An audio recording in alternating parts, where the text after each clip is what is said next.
Official Urdu کے معزز ناظرین کو خوش آمدید۔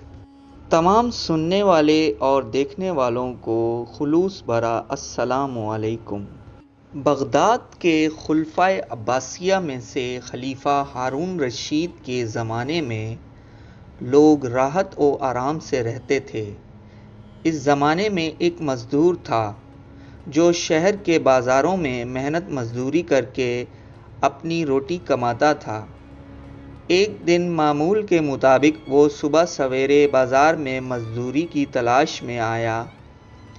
ایک نقاب پوش عورت نے اس کو اشارہ کیا کہ میرے ساتھ آؤ۔ مزدور اپنا ٹوکرا لے کر اس کے پیچھے پیچھے ہو لیا۔ اس عورت نے مختلف جگہوں سے بہت سی چیزیں خریدیں اور ٹوکرے میں رکھتی رہی۔ اس کے بعد گھر روانہ ہوئی اور بہت سی گلیاں طے کرنے کے بعد ایک عالی شان مکان میں آ گئی۔ مکان اندر سے بڑا آراستہ و پیراستہ تھا اور سامنے دالان میں مسند پر ایک عورت بیٹھی تھی جو انداز سے مالکہ معلوم ہوتی تھی۔ مزدور نے سامان اتار اور ایک طرف کھڑا ہو گیا۔ مسند پر بیٹھی عورت نے صافی صافی کہہ کر آواز دی۔ ایک خوبصورت عورت آئی اور کہنے لگی کہ بہن زبیدہ، میں کھانے کا انتظام کرا رہی ہوں۔ مالکہ نے، جس کا نام زبیدہ تھا، کہا کہ دیکھو امینہ، سامان لے آئی ہے، کوئی چیز رہ تو نہیں گئی؟ صافی نے سب سامان اٹھا کر اندر رکھ دیا۔ اس کے بعد زبیدہ نے مزدور کے ہاتھوں میں 2 دینار دیے۔ مزدور اتنی زیادہ اجرت پا کر بہت خوش ہوا، لیکن اس کے ساتھ حیران بھی ہوا کہ اس گھر میں عورتیں ہی عورتیں ہیں اور کوئی مرد نہیں۔ مزدوری ملنے کے بعد بھی مزدور کھڑا رہا تو زبیدہ نے کہا، اب کیوں کھڑے ہو، جاتے کیوں نہیں؟ مزدور نے کہا، گستاخی معاف، ایک عرض کرنا چاہتا ہوں۔ زبیدہ نے تعجب سے اس کی طرف دیکھا، پھر پوچھا، کہو کیا چاہتے ہو؟ مزدور نے کہا کہ اتنا بڑا مکان، یہ ساز و سامان، لیکن یہاں کوئی مرد نظر نہیں آ رہا، نہ مالک نہ غلام، حتیٰ کہ بازار سے سامان لانے والی خاتون بھی آپ کی ہمشیرہ ہیں۔ اس کا کیا سبب ہے؟ مزدور کے اس سوال پر سب ہنس پڑیں۔ زبیدہ نے کہا کہ یہ ایک راز ہے اور ہم اپنا راز ہر ایک پر ظاہر نہیں کرتے۔ مزدور نے دست بدستہ عرض کیا کہ محترمہ، میں نہ تو جاہل ہوں اور نہ اتنا کم ظرف کہ اگر کوئی راز معلوم ہو جائے تو اسے ظاہر کرتا پھروں۔ زبیدہ اور زیادہ ہنسی اور کہنے لگی، اچھا، اگر تم دیکھنا ہی چاہتے ہو تو اس شرط پر یہاں ٹھہر سکتے ہو کہ جو کچھ دیکھو اس کے بارے میں سوال نہ کرنا۔ مزدور نے منظور کر لیا اور تمام دن وہاں رہا، لیکن کوئی خاص بات نظر نہ آئی۔ وہ اور بھی زیادہ حیران ہوا۔ بعد مغرب دسترخوان چنا گیا، سب نے مل کر کھانا کھایا۔ اس کے بعد شراب کا دور چلنے لگا، اور جب سرور جم گیا تو ان تینوں عورتوں، زبیدہ، صافی، امینہ نے باری باری گانا اور دف بجانا شروع کیا، یہاں تک کہ کافی رات گزر گئی۔ اس وقت زبیدہ نے کہا کہ اس شخص کو رخصت کر دینا چاہیے۔ امینہ اور صافی ابھی جواب نہ دے پائی تھیں کہ دروازے پر دستک ہوئی۔ امینہ نے دروازہ کھول کر دیکھا اور زبیدہ سے آ کر کہا کہ باہر ایک یک چشم 3 قلندر کھڑے ہیں اور رات گزارنے کی جگہ چاہتے ہیں۔ زبیدہ نے کہا کہ اگر وہ اس شرط پر آمادہ ہوں کہ وہ یہاں کے کسی معاملے میں مداخلت نہیں کریں گے تو بلا لو۔ چنانچہ امینہ نے یہی بات قلندروں سے کہہ دی۔ وہ راضی ہو گئے۔ امینہ نے لا کر انہیں بھی بٹھا دیا اور جو کچھ موجود تھا کھانے کو پیش کیا۔ پھر سب آپس میں حال ہی کے لیے آئے تھے۔